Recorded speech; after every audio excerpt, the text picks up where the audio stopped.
कुत आगम्यते ताता किमर्थं मिह चागता धन्यस्त्वं मुनिशार्दूलम् तीर्थोऽहं तु तवागमा।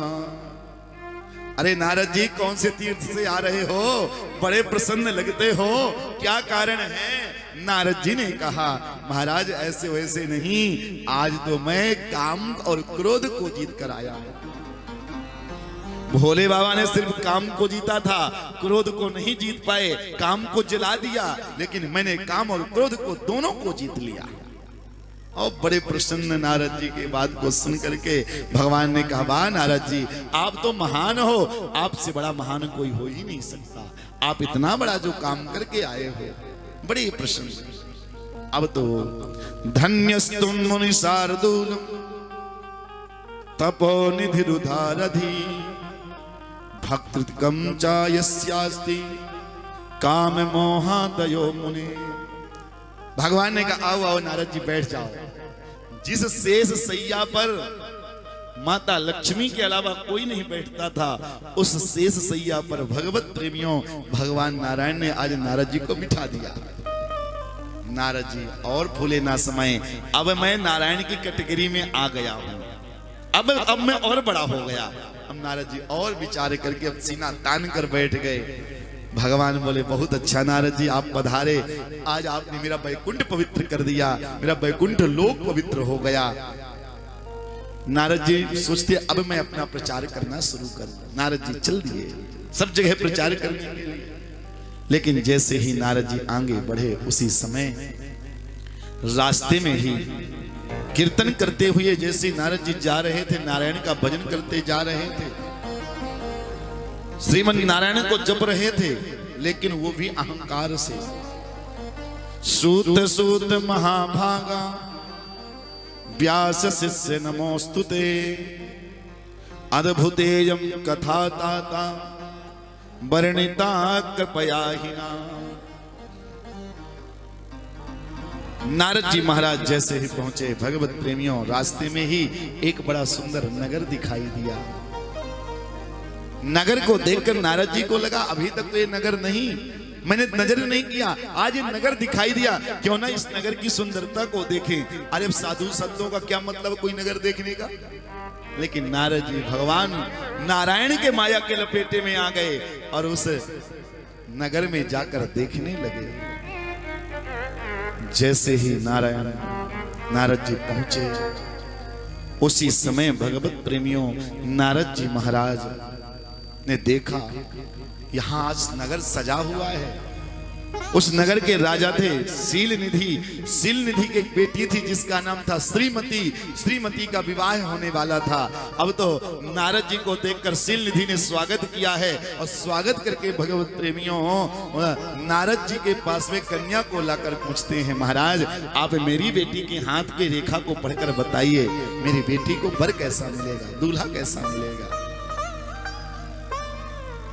नारद जी ने अपने मतलब की बात देखना शुरू कर दिया।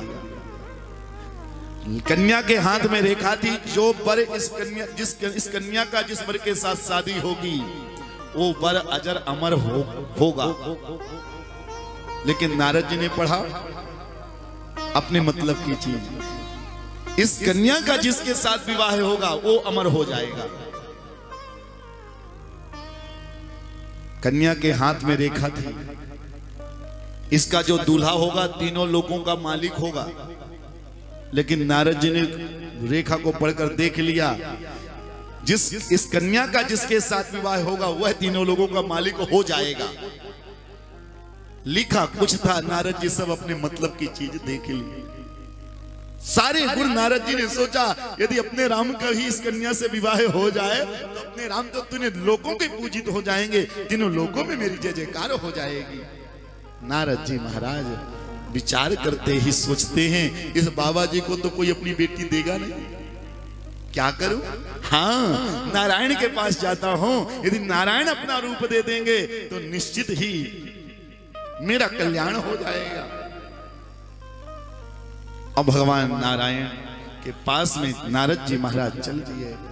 भगवान नारायण से प्रार्थना करने लगे, हे प्रभु जगन मोहिन्य विख्याता त्रैलोक्याप्यति सुंदरी परिणेतुमहं विष्णो तामिच्छाम्यद्यमाचिरम्।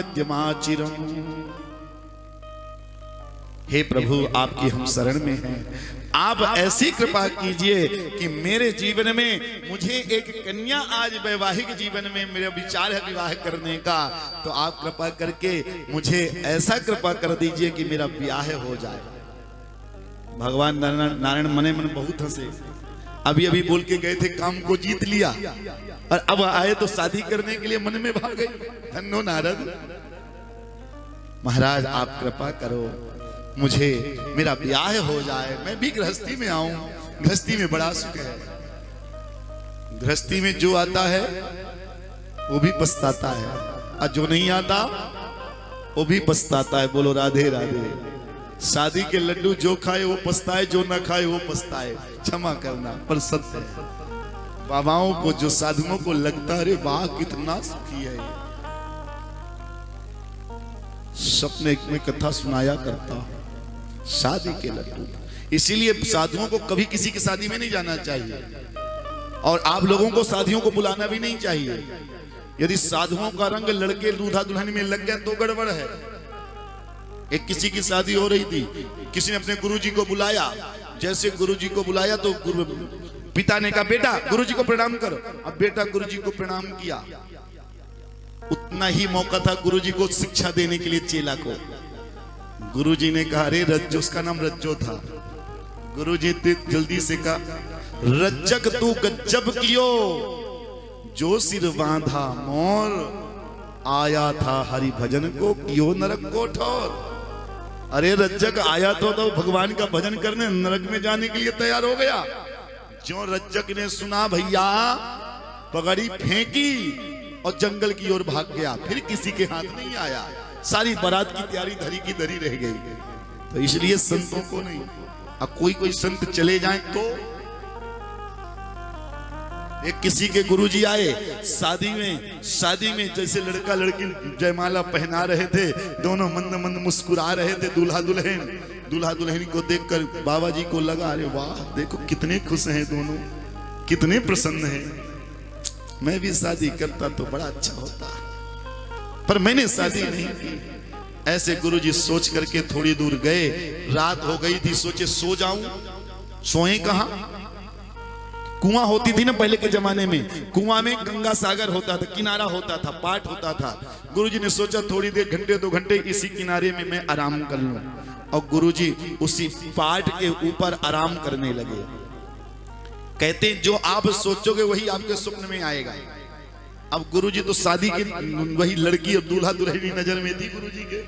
वाह शादी, वाह शादी।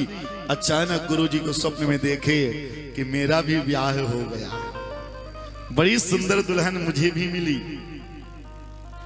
अब तो दुल्हन आई, बाबा जी सो रहे थे।